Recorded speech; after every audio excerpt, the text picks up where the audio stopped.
Number 10.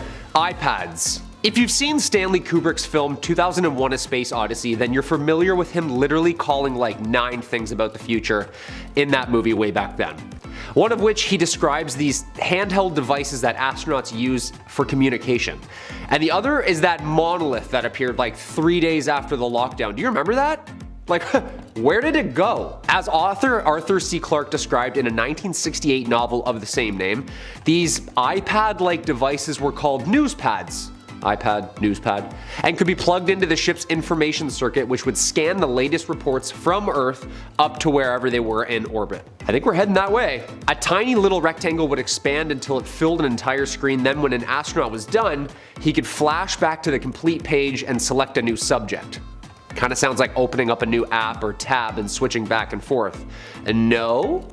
Who knows, maybe Kubrick knew some of these early stages of tech way back then and had a head start. Unfortunately, neither Kubrick nor Clarke lived to see the iPad in 2010, but I'm sure they would have loved it. Tiny birds? Addicting. Number 9. Cell phones. If you think I'm going to talk about the picture of the lady walking with a cell phone on the internet that everyone thinks is a time travel from 1910, no, I'm not, because I'm not that gullible, first off. I believe in aliens, but not that stuff. Lady was just blowing her nose or something. Come on. They might have had a tad similar thing way before then and way before the 90s too, when those cell phones with the huge antennas were popping. Remember those? Yeah, apparently Nikola Tesla had a little crack at the old whippersnapper telephonogram in his day. The engineer and inventor briefly worked with Thomas Edison and suggested in 1909 that someday people will be very well walking around with phones in their pockets.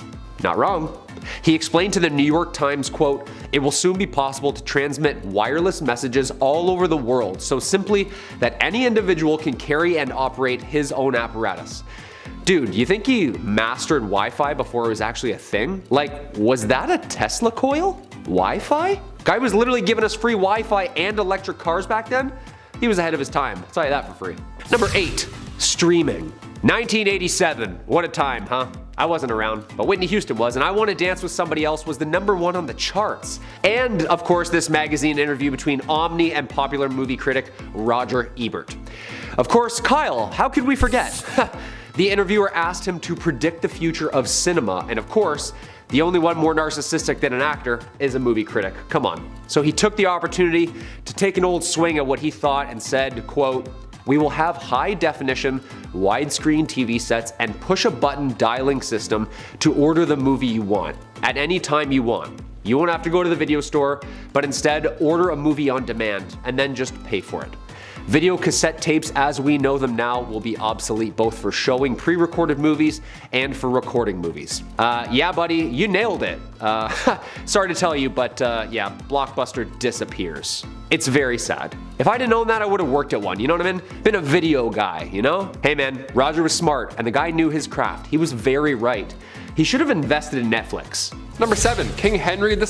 This one's for the history buffs, as are all of these, I guess, for this channel. This one prediction that people still talk about was when Nostradamus predicted the death of King Henry II, who actually was a personal acquaintance of the prophet himself, which is kind of wild. While at one point Nostradamus was seen addressing King Henry II as the most invincible King Henry of France, unfortunately Henry proved to be quite vincible when he met his gruesome death at just the age of 40. Yeah, in the summer of 1559, a terrible jousting accident gone wrong left the king passing away shortly after from sepsis. Yeah, the king final destination himself. This is horrible. Now this is of course a terrible story that I had to tell you, but many think that Nostradamus actually predicted this. The jousting accident saw the king having splinters driven into his eye and skull by one of his young soldiers, and the Nostradamus quote reads, "The young lion will overcome the older one. It says that he will pierce his eyes through a golden cage, and that the 2 wounds will ensure a cruel death." So I'm not saying he predicted it, I'm just saying the cage, the wood, the eyes, he kind of nailed it. Number 6,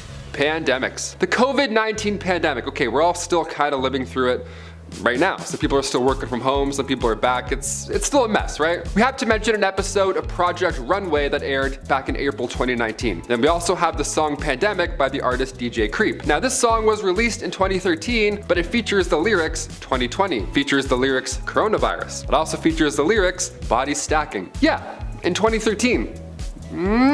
That certainly is one hell of a coincidence. And then just one more for good measure, of course, we have the movie Contagion, which was released in 2011. Now this movie is quite commonly referred to as the movie that predicted our last pandemic, and obviously I could understand why. They used the phrase social distancing in this movie, which is the first time I've ever heard it in my life, to be honest with you. Even growing up coughing next to kids in class, we didn't have this. This is weird. Also, they didn't have social distancing in the 1600s, you know what I mean? So maybe the movie Contagion really tipped us off. Maybe there's some Illuminati stuff going on behind the scenes. I don't know. I'm not gonna say it. Number 5. James Dean. James Dean is one of Hollywood's most famous actors ever, despite his untimely death when he was just 24 years old. I always thought he was older, but interesting. On September 30th, 1955, James was speeding in his Porsche 550 Spider when he unfortunately crashed into another car traveling the opposite direction, and in turn he lost his life. Drive responsibly, please. Oh my god. Now this is a terrible and tragic story, of course, but here's where the eerie prediction comes in. Only 7 days before his untimely death, James met with actor Alec Guinness to show off his new car. Now Alec apparently just suddenly had this terrible dark feeling. He told James, do not get into that car because if you do, by 10 o'clock at night next Thursday, you'll be dead. That's so specific. If somebody told me that, I'd be like, we're not friends anymore. You need to go away. This guy's the king of chainmails. This means that he somehow not only predicted James' imminent death, but he also predicted the exact day that it would occur on. That's eerie. I don't feel good after that one. Number 4, South Park. Classic. Gotta throw in a classic growing up. Here we go. Next up, we got the 1998 season 2 episode titled Chef's Chocolate Salty Balls. It's a good one. There we go. I was 4 when this came out. The episode shows the Sundance Film Festival coming to South Park, and of course all the kids and everyone attend. Now during the festival, Cartman explains that all the independent movies are always about cowboys and romance. All the time, right? Now, while this of course is not a true statement, many believe that it was predicting the 2005 movie Brokeback Mountain. See, Brokeback Mountain was a film that truly changed queer cinema and received a ton of mainstream recognition. It was amazing. Gyllenhaal and Ledger, fantastic actors. At the height of their game, it swept the nation. The creators of South Park themselves, Trey Parker and Matt Stone, they were asked about this possible prediction, and they responded saying that although they aren't prophets, Cartman must be. It is possible that the creators just saw a lot of indie movies in the 90s and saw where the trends were heading, maybe, but still, we look back now, we're like, it's been like, what, 4 westerns in the last 20 years? I don't know. Either way, the episode is great, and Brokeback Mountain really paved the way for more queer films to be accepted into the mainstream Hollywood movement. But obviously, we have a long way to go, evidently. We're getting there. Rest in peace, Heath Ledger. And number 1, the greenhouse effect. Definitely the most important prediction on our list, and imminent to say the least. Had we known this prediction would come true, we could always send a Terminator back in time, John Connor style, and help out a little bit more, no? That's just me, I don't know. The hot seat is actually being taken up by the same guy who invented the telephone. That's right, Alexander Graham Bell, yeah, him. He apparently made a surprisingly accurate warning in a 1917 paper. He wrote, unchecked burning of fossil fuels and their greenhouse effect as a result. Quote, a sort of hothouse effect to the Earth. That was published in the National Geographic in 1917. He wanted to explore energy conservation methods such as solar heating or even alcohol to burn gases for energy. He thought to collect solar power from sunlight and use it as energy source was the future. Dude, I can hear the men in the room laughing out loud right now. Like what must have that sounded like? Such a ridiculous idea for back then, right? Like, the sun for energy. This guy invents the telephone, he thinks the sun gives the energy. This guy's an idiot. At number 10, Mayan 2012. Remember the movie 2012 from 2009? You know, the one about the supposed 2012 apocalypse? If you do, then you would also remember how this had everyone so spooked. This movie was kind of based on the Mayan calendar prediction of the end of the world. Well, at least that's how it was interpreted by people.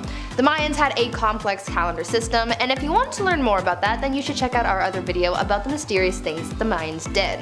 Essentially, the Mayan calendar cited December 12, 2012 as the end of the first great cycle of the Mayan long count calendar, and as I mentioned, this made people think that this was an end times prediction. This then gave way to many other predictions as to how the world was going to end on the 21st of December 2012. Some predicted that the Earth would collide with another planet, others thought that we would succumb to solar flares, tidal catastrophes, and even the realignment of Earth's axes. Because this freaked so many people out, the doomsday prepping got a little out of control. One man in China built an ark in anticipation for some kind of great flood that was going to wipe us all out, and so many apocalypse kits were sold closer to our supposed end date. The hysteria that the 2012 movie created certainly didn't help, but guess what guys, we survived. It's hard to believe that this 2012 conundrum happened nearly 10 years ago. At number 9, Harold camping. So many people are concerned with when the world will end. Personally, that's a thought that I can't really concern myself with because I'd probably end up waking up every morning like, oh my god, is today the day we all die? And frankly, that's not something I want for myself. I worry about enough already, so I'll leave the doomsday concerns to other people, like Harold camping for example. Harold here was obsessed with trying to predict the end of the world. He was one of the most prolific doomsday predictors of modern times, but clearly he didn't get his prediction right since, again, we're all still here. He publicly predicted the end of the world as many as 12 times, and he even published a book in 1992 titled 1994, where he predicted that the world would end sometime around that year.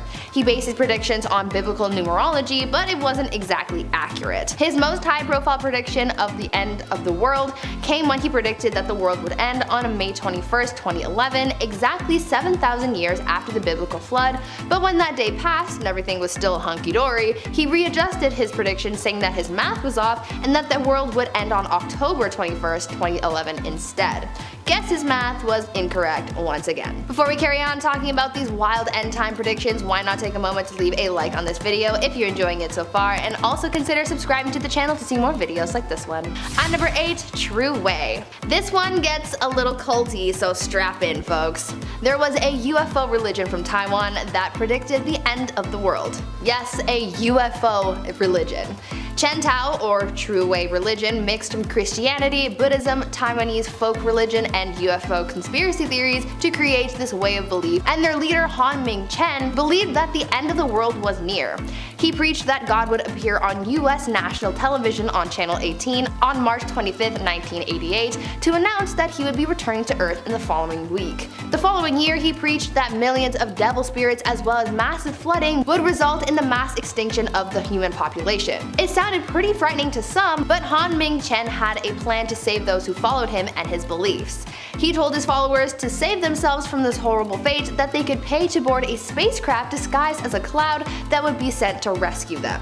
I honestly have to wonder how many people actually fell for this and how many of them paid for this spaceship admission. Hopefully it didn't cost these people too much of their life saving. Number 7. Headphones. When I was in high school way back then, I had to read this book called Fahrenheit 541. It was a great book. Loved the dystopian novel vibes. Ray Bradbury's 1953 futuristic masterpiece got a couple of things right. TVs mounted into walls literally everywhere, blasting censored, highly psychological news in an order to control and manipulate. And of course, some banger earbuds. That's right, in the society of Bradbury's book, the general public is obsessed with entertainment and needs to be constantly distracted by the media. Sounds like us like right now, doesn't it? Society does so with these little seashell type things that they fit inside their ears, filling it with an electronic ocean sound of music and talk. Kinda sounds like us when Adele's 30 album came out now, just headphones for days. This guy, yeah, he nailed it. Seashells in your ears? I'm surprised the newest Apple earbuds aren't called seashells. Mind you, in the book there's a bit more control and order and not just banger albums at your fingertips. I'm one of those people that listens to my headphones way too much. Way too loud too. My ears are literally a subwoofer by this point. Number 6. Mars's moons. More than 100 years before we learned that Mars has 2 moons, Phobos and Deimos, author Jonathan Swift made a very accurate ballpark guess about the red planet. In his 1726 novel, Gulliver's Travels, he wrote about 2 lesser stars, or satellites, which revolve around Mars. Even weirder, he predicted their exact size and speeds of rotation. I think that's a little hard since it's the mid-1700s, dude, and telescopes aren't even that good yet. No technology existed that would have made Mars any more visible than a tiny red dot. How could he have possibly known Mars has a moon, let alone 2? They didn't discover Mars's moons until like the 1800s, so how would he have known that, let alone written, let alone explain them in such detail? Guy is definitely an alien or knows some shit, come on. He was talking about flying cities, magicians talking about the ancients, and conspiracies and humanoid races. Yeah, guy was abducted, that's all I'm saying. I'll say it. Number 5. The Titanic. Apparently back in the late 1800s, author by the name of Morgan Robertson wrote a tragedy at sea story about a giant boat that was supposed to be, quote, unsinkable. He coined the name the Futility, or the Wreck of the Titan. Yeah, cool disaster story, bro, but the Titanic doesn't sink for like another 14 years exactly. Before the ill-fated Titanic hit that infamous iceberg en route to New York City in the icy Atlantic, this guy was thinking up this shit. The similarities are creepy alone, right down to the name. Apparently he wasn't a psychic, but just a struggling storyteller while being an experienced seaman himself. Apparently he was just thinking ahead and was pondering the idea that maybe one of these huge cruisers could actually hit one of these things any day now. The book's name, The Wreck of the Titan, apparently was changed from The Futility, which is what it was titled, so something more like the Titanic sounding, maybe for better sales, I'm guessing. I don't know, both seem plausible to me. It was just a matter of time, really, I guess. But this guy, he should have had his characters float on bigger doors, no? Number 4, credit cards. It's always the eccentric people who think up the most brilliant stuff, don't they? The idea of something so business-oriented, thought up by a sci-fi dreamer. Credit cards were apparently predicted way before its first tap or interest rate. The concept was first introduced in Edward Bellamy's 1888 novel Looking Backward, as one character falls asleep in 1887 and wakes up in the year 2000. Y2K! Y2K! Never mind. No, that never happened. Only to find the society has become a socialist paradise. Full of new ideas, he explains that each person is given a physical punch card, which he procures at public storehouses, found in literally every community. Whatever he desires, whenever he desires it. This arrangement, you see, totally obviates the necessity for business transactions of any sort between individuals and consumers. The concept was so well described that Bellamy even predicted the card making life easy, being able to effortlessly exchange between currencies without even walking into a bank. It wasn't until 1950 when the Diners Club card was even invented, which the credit card is based off of. Dude, these sci-fi writers were nailing what the future looked like back then. Who's giving them all these ideas? At number 3, the Great Fire of London. Many religions have influenced the public belief of the end of the world. We've already seen this with a couple of doomsday predictions so far on this list, but I'm gonna hit you with another one from all the way back in the 1600s. In the Bible, it references the number 666 as the number of the beast, aka the devil. So many Christians in Europe back in the 1600s believed that the world was going to end in 1666. Fast forward to that year, and in September of 1666, the Great Fire of London happened. This fire lasted from September 2nd to the 5th and decimated much of the city, destroying about 87 churches and 13,000 houses, among other establishments. Many saw this as the prophecy of the end of the world coming true. On the bright side of this though, with all the property damage, the death toll for this Great Fire was relatively low, as only 10 people died. It wasn't exactly the end of the world, but it was certainly something big that happened on the year of the beast. At number 2, the Great Flood. There have been countless theories as to how the world would end. Some believe that nuclear war will be our demise, others believe ecological collapse, asteroid impact, or even a pandemic. That last one is a little too real and is frankly getting more and more alarming as the days pass, but let's not think about that one too hard. One of the widely believed theories as to how the world would end that has actually been a thought for many centuries is death by Great Flood. Back in the 1500s, German mathematician and astrologer Johann Stoffler predicted that a great flood would cover the world and result in the demise of humanity on February 25, 1524. He predicted this because this was the day that all known planets would be aligned under Pisces, a water sign. Soon after he made this prediction, hundreds of pamphlets were spread around warning of this great flood, and as you can imagine, this caused a lot of panic. A German nobleman was so dead set on surviving this apocalyptic event that he had a 3-story ark built. In the end though, when the day of February 25th, 1524 came, it rained, but it was just a slight rain and there was no major flooding, meaning that humanity got to live another day. And finally, at number 1, the prophet Hen of Leeds. Many people have claimed to have had visions of the end of the world. This is how many predictions start, but here's a case where it was believed that a barnyard animal was warning humanity of the end of the world. In 1806 in Leeds, England, there lived a chicken that seemed to be doing something a little strange. She started laying eggs that appeared to have a message inscribed in the shell that read, "Christ is coming." This hen got pretty famous when word got out of this supposed prophecy, and people started traveling to see this hen and began worrying about the impending judgment day that was being foretold by this mystical bird. Soon though, this worry was dismissed as it was discovered that the chicken was in fact a fraud, or at least the chicken's owner was. It turned out that the owner had been writing on the eggs in a corrosive ink to write the message of the return of Christ, and then reinserting it into the hen's body to make it look like it had been laying the eggs. Not only is that cruel to the animal, but also incredibly misleading to the public, as it got a lot of people worked up and worried about the end of the world. Starting us off at number 10 is a horse meat scandal. Back in 1994, in one episode, lunch lady Doris prepares a lunch for the students of Springfield, made from assorted horse parts. Gross. But get this, just 9 years later, across the pond over in Ireland, the Food Safety Authority found horse DNA in over a third of beef burger samples from supermarkets and ready-made meals. But that wasn't all that was found. They also found traces of pig in 85% of tested food as well. Every now and then you hear stories about food that just make you question everything you have ever eaten, and for me, this is one of them. I personally do eat meat and do eat bacon and pork, and whether this is hypocritical or not, there is no way I could eat a horse on purpose. I grew up in the country, folks, and spent too much time around them, so if I had more time with the other animals, I'm sure that would make me a straight up vegetarian, but like I said before, food is my ultimate weakness.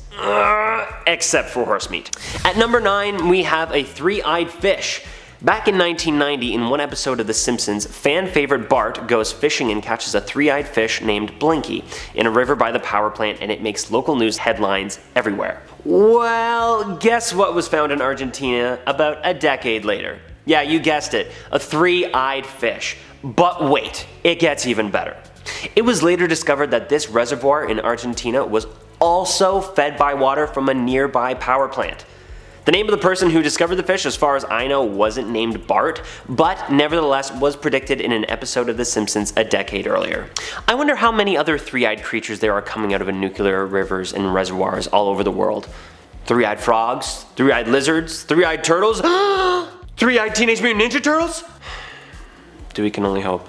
At number 8, we have the censorship of the Statue of David. Also in a Simpsons episode from 1990 titled Itchy and Scratchy and Marge, the Statue of David is put on display at a museum in Springfield, and the locals protest against the infamous statue, claiming that it is obscene for its nudity.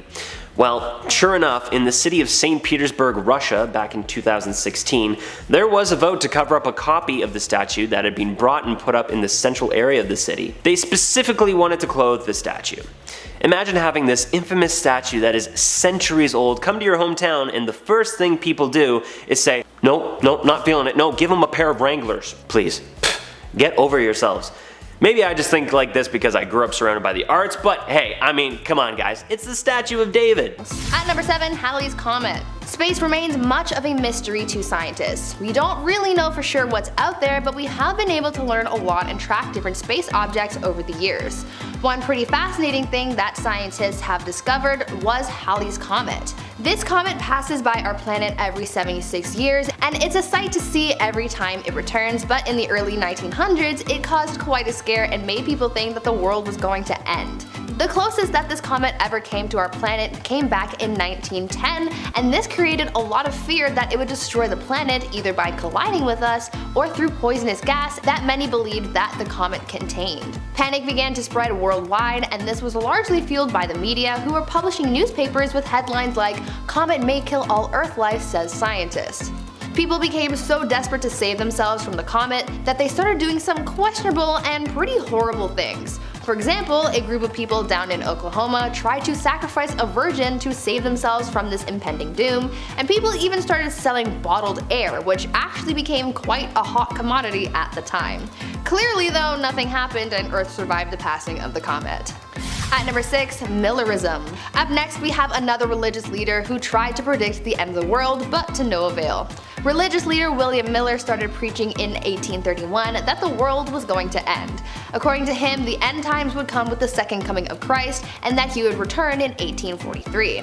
This prediction led Miller to gaining upwards of 100,000 followers, and they all believed that they would be carried off to heaven when everything went down. Obviously, the world didn't actually end in 1843, and instead predicted that the end of the world and Jesus' second coming would happen the following year in 1844. Documents were found of one of Miller's followers who wrote about his experience waiting for the predicted events to unfold, and he seemed a little cheesed that nothing happened. The follower, a man named Henry Emmons, wrote, quote, "I waited all Tuesday and dear Jesus did not come. I lay prostrate for 2 days without any pain, sick with disappointment." End quote. At number 5, Botticelli's painting.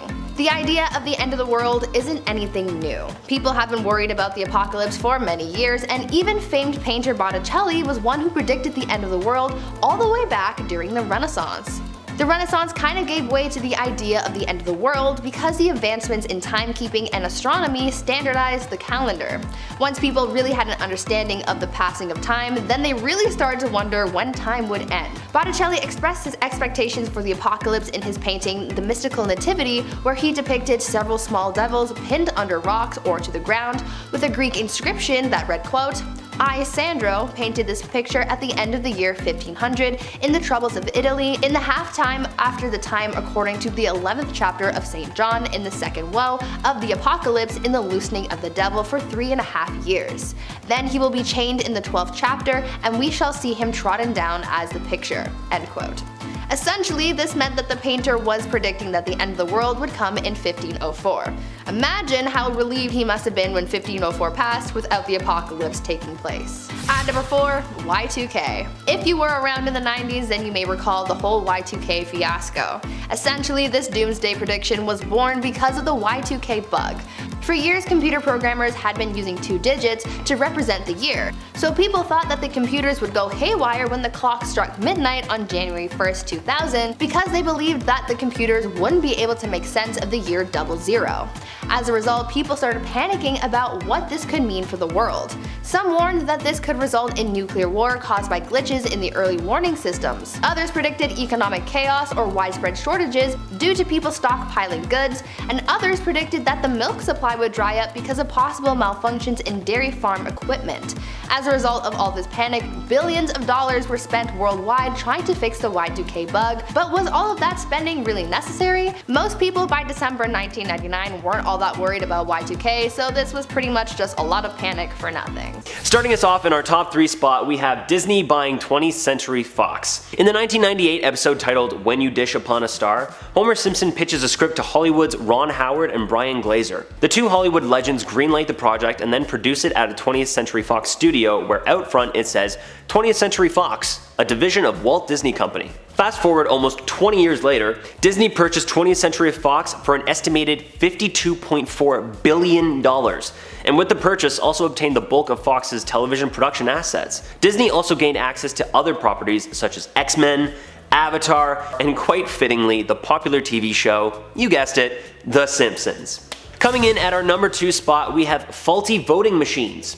Back before President Barack Obama became president in 2008, just months before, there was an episode where lead character Homer Simpson went to the polls to vote for Obama. Just then, his vote was mistakenly counted towards the Republican representative John McCain instead. 4 years later in Pennsylvania, a voting machine had to be removed after most of the votes for Obama on the machine were instead counted towards his Republican rival, Mitt Romney.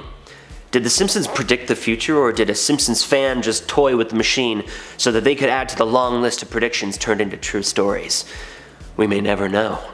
Or will we? I guess we'll just have to watch The Simpsons to stay up to date.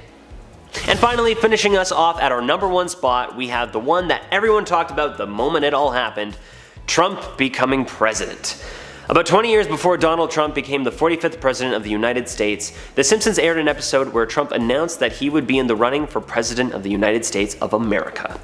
Well, we all know how that story turned out, and as the last 4 years, we have all been living through it. Honestly, for some of the crazy things that this guy has been known to say, I wouldn't be surprised if he watched a Simpsons episode back in the 90s and got the idea to be, hey, I should be president. Hey Donnie, are you a Simpsons fan? Anyway, there you have it folks, the top 10 Simpsons predictions that have come true. Some of these are crazy weird, and some of these I honestly think make a lot of sense. I think it's also just a part of the reason why the show has been running for so long. When a show does that well at staying in touch with world affairs as well as knowing its audience, it's honestly hard to fail. I never watched much of The Simpsons honestly, but I can say I did see the odd episode here and there and did always enjoy it. Starting our list off at number 10, grandchildren can't read. Alright, here's a fun one to kick our day off here. Back in 1951, when a new TV station was being constructed, a writer from Time magazine had this wild prediction for the future, and it's been haunting me ever since. They believe our grandkids will not know how to read. Books just won't be a thing apparently. Yeah, all because of televisions. Yeah, that thing you're currently watching me on, right here, this little box that I live in. All because of me and that box. You're welcome. The writer believes that, quote, our people are becoming less literate by the minute. And in the zero-sum game of recreational hours, TV would eat up more and more of the time people once spent reading books and thinking thoughts. This prediction sadly goes on, and they say that by the 21st century, our people will be squint-eyed, hunchbacked, and fond of the dark. Awesome. My back's already toast, and I'm a big fan of the dark, so almost there. Hit that thumbs up for an illiterate hunchbacked future in the dark. Here we go. Number 9. Human Cyclops. Okay, we'll keep this future list on a positive note. Back in 1933, Dr. Thomas Hall Shasted explained in an article that the future of humans will be Cyclops. And no, I don't mean the X-Men with laser vision. I mean the one-eyed humanoid being. That one, yeah. Dr. Shasted believes the eye should be in the center of the face, right below the forehead. Also like one unibrow, that'd be cool. The human eye originally evolved to see far into the distance, but as the modern human reads, writes, repairs watches, cuts gems, examines photos, and so on and danforth, the cyclopean peeper would evolve to accommodate these close-range tasks and pastimes. End quote. Awesome. I feel like the only cool thing about humans having one eye in the future, honestly, the only thing I can think of, is that now we can bring back New Year's Eve glasses and wear them, you know? We had them until 2009, right? Then the eye holes didn't make any more sense. Now if we have one eye, 2044, 2096, we're set, we're good. New Year's Eve's fun again. We have props. Number 8. Technology. It's no secret that Nikola Tesla was certainly a man ahead of his time, right? He is known for his brain and scientific advancements and creation, so it's no wonder he was able to have some incredibly accurate predictions as well. Years, of course, before they were even close to becoming reality. More than 60 years before the first cell phone and 90 years before Wi-Fi even existed, he is said to have predicted the existence of these two modern staples. Although I just put up number 4. He is quoted saying, "It will soon be possible to transmit wireless messages all over the world so simply that any individual can carry and operate his own apparatus." I mean, in our world it's hard to imagine these things not existing, but back then it was really more of an unbelievable feat than we can fully realize. But is this the future? Have we fully arrived, or is this something darker? Are we gonna become cyborgs with, like, you know, our own iPad in our head, or a chip? Oh no, he's talking about a chip. At number 7, we have a letter from the notorious band The Beatles. Back in 1991, one episode of The Simpsons showed Beatles superstar Ringo Starr answering fan mail that had been written to the band decades before. In 2013, a pair of Beatles superfans got a reply from a piece of fan mail with an attached recording from the infamous Paul McCartney himself. Although the original piece of fan mail and recording was sent to the band more than 50 years ago. The piece of mail was originally sent to a London theater the band was set to perform at the time, but was later discovered in a car boot sale by a historian 50 years later. Luckily for these two thankfully still alive fans, in 2013 on BBC's The One Show, they were reunited with the recording and letter along with a reply from Sir Paul McCartney himself. I wonder if those two were ever like Simpsons fans and watched that TV show, specifically that episode, just holding out on hope for years that they would finally get a response. You know, I sent a fan email to Ellen DeGeneres when I was 11. Maybe she'll apply when I'm 61. At our number 6 spot, we have the infamous Siegfried and Roy tiger attack. Back in 1993, The Simpsons aired an episode with the two infamous Vegas performers being attacked by one of their trained white tigers during a performance in a casino. Well, I actually remember this happening as I was little and I was a huge Magic fan. But back in 2003, Roy of Siegfried and Roy was actually attacked by one of their very own white tigers during one of their performances. Roy, who has now since sadly passed away in 2020, sustained some severe injuries after the attack. For one, I can't imagine being attacked by such a large animal, and two, I also can't imagine watching that on stage while trying to enjoy a night out. For all parties included, it sounds like a bad deal. But no matter what, it's moments like this show that remind you why to not have a pet tiger or a lion. Am I the only one who watched Tiger King? Exactly. Coming in at our number 5 halfway point is the thing I'm wearing and many people around the world now rely on for day-to-day life: smartwatches. In an episode that aired back in 1995 set in the future, Lisa's future husband makes a call using his smartwatch. The first smartwatch wasn't actually created until 2013, and the very first Apple Watch was released just 2 years later in 2015. But of course, if any of you have one of these crazy things, you know that we can do much more than just talk on them. I can pay on this thing, I can talk on the phone. I just discovered a crazy cool feature on here where I can walkie-talkie one of my best friends who lives out in BC, and I can also track my workouts. It can literally do everything but make me lunch. But hey, Apple, how about an update? Coming off the trails of the smartwatch, here's something else that we have all grown accustomed to: autocorrect. In a Simpsons episode back in 1994, school bullies Kearney and Dolph take a memo to beat up Martin on their Newton device, which autocorrects to "Eat up Martha." Funnily enough, the fictional Newton device was actually a joke on Apple's underwhelming Newton message pad that was released in 1993. Nitin Ganatra, a former director of engineering iOS application at Apple, actually came out on record saying that the Newton device from the Simpsons episode helped inspire the iPhone keyboard that we all know and love today. How crazy is that? Maybe The Simpsons is more influential than we originally believed to be. One thing is for sure, autocorrect is sometimes a huge pain in the rear. Just earlier this month, I welcomed a new employee here at the studio and got her name terribly wrong in our chat. And I also messaged a former instructor of mine a long time ago that we all called Sarge and found my autocorrect to Large. The message was, "Hey Large, want to grab something to eat with us?" Yeah, I haven't heard from her since. Number 3. True Way. True Way religion mixes Christianity, Buddhism, Taiwanese folk religion, and UFO conspiracy theories all together. Yeah, just a potluck. How fun is that one? The leader, Han Ming Chen, believed that the end of the world was near, as do everyone else on this list. He preached that God would appear on US national television on Channel 18, not HBO, Channel 18, so specific. He believed this would happen on March 25th, 1988, to announce that he would be returning to Earth in the following week. That is a wild prediction right there. Of course, it never happened, because we'd hear about this, and obviously. But the following year, he then preached that millions of devil spirits and a massive flood would result in the mass extinction of the human population. So nice, you're either gonna die in a flood or by demons. 50-50 on the horrible demise scale. Now it sounded pretty frightening to some, but Han Ming Chen had a plan to save all of those who followed him and his beliefs. Nice, how convenient. We love a backup plan. All you have to do is pay a rather large fee and then board a spacecraft disguised as a cloud. That would of course then be sent to rescue them. This was before the movie Nope, so I don't know how I feel about this anymore. Number 2. Apophis. We thought the world was gonna end in 2012, the Mayan calendar tipped us off, and they even made a movie about it. Yeah, they made a movie and John Cusack got a paycheck because of the Mayan calendar. They have no idea. How crazy is that? Well, we might be seeing another disaster movie in 8 years from now. The asteroid Apophis is in the category of potentially hazardous asteroids. And on April 13th, 2029, it will barely miss Earth in its passing. And around 2 billion people will witness the possible end with their naked eye. Yeah, that's how close it is. That people are gonna see it. Scientists were actually unsure about if this thing would hit or not, and even to this day, it could. It really depends. Earth's gravitational pull might just influence this near miss. Yeah, fingers crossed. Nice hopeful number 2 before I ended the list there. And finally, number 1, forever young. Okay, organ transplant is a really important part of medicine nowadays, and it truly has saved countless lives. I mean, we're now at the point where we're making artificial organs that may actually be completely functional, which is fascinating in itself. That's insane. But what if I told you that 300 years before the first major organ transplant ever occurred, there was someone out there predicting the entire thing? And his name was Robert Boyle.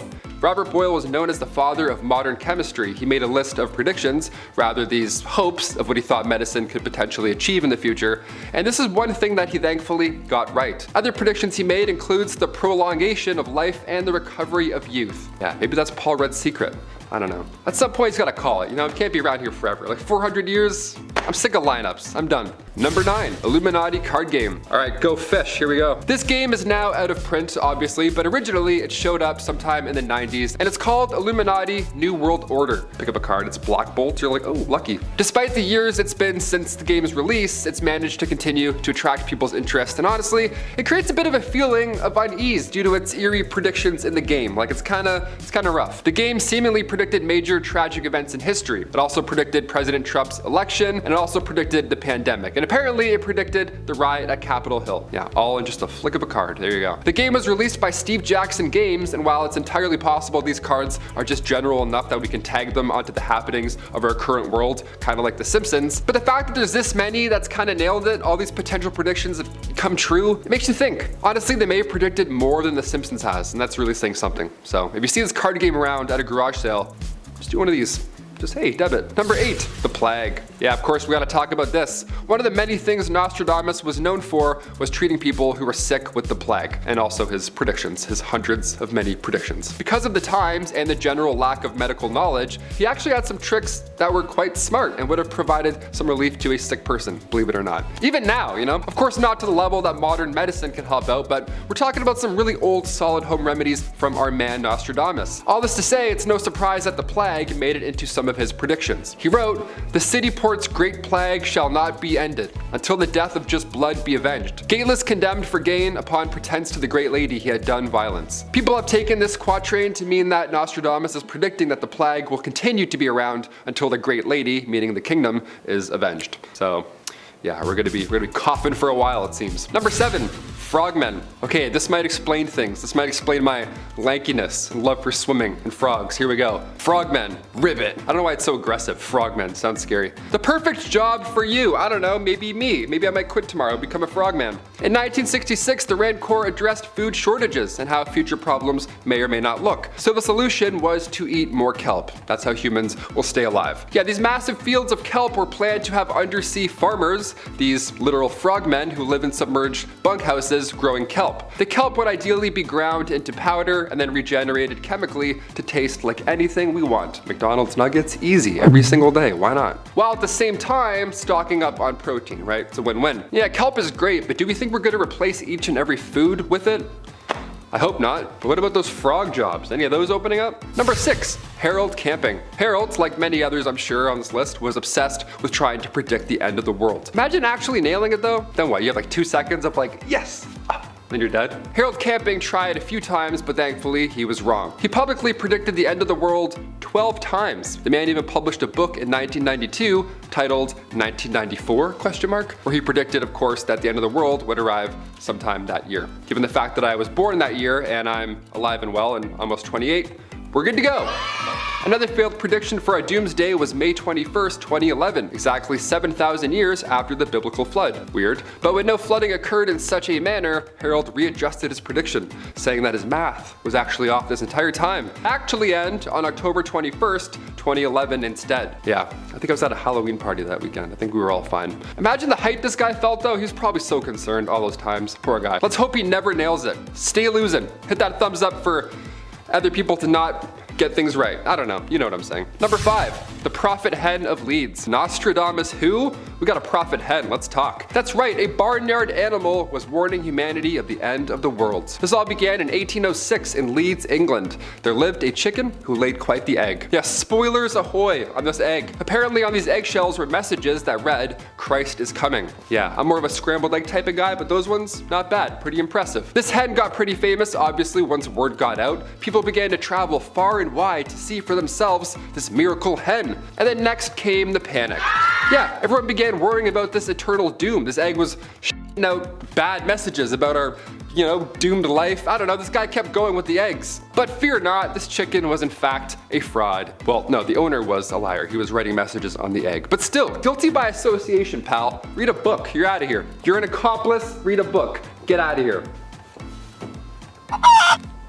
I'm surprised it took that long to catch on, honestly. I had to throw a silly one in for a halfway point, but who knows, a prophet hen could be out there waiting right now. Number 4, Millerism. Okay, talk about spoilers, here we go. Religious leader William Miller started preaching in 1831 that the world was going to end. Now, according to him, the end times would come within the second coming of Christ, and that he would return in 1843. Again, we love a heads up. Thanks, that's a proper prediction right there. Now, this prediction led Miller to gaining 100,000 followers in real life. Yeah, much worse than Instagram. And they all believed that in the end, they too would be carried off to heaven with William Miller himself. The dream.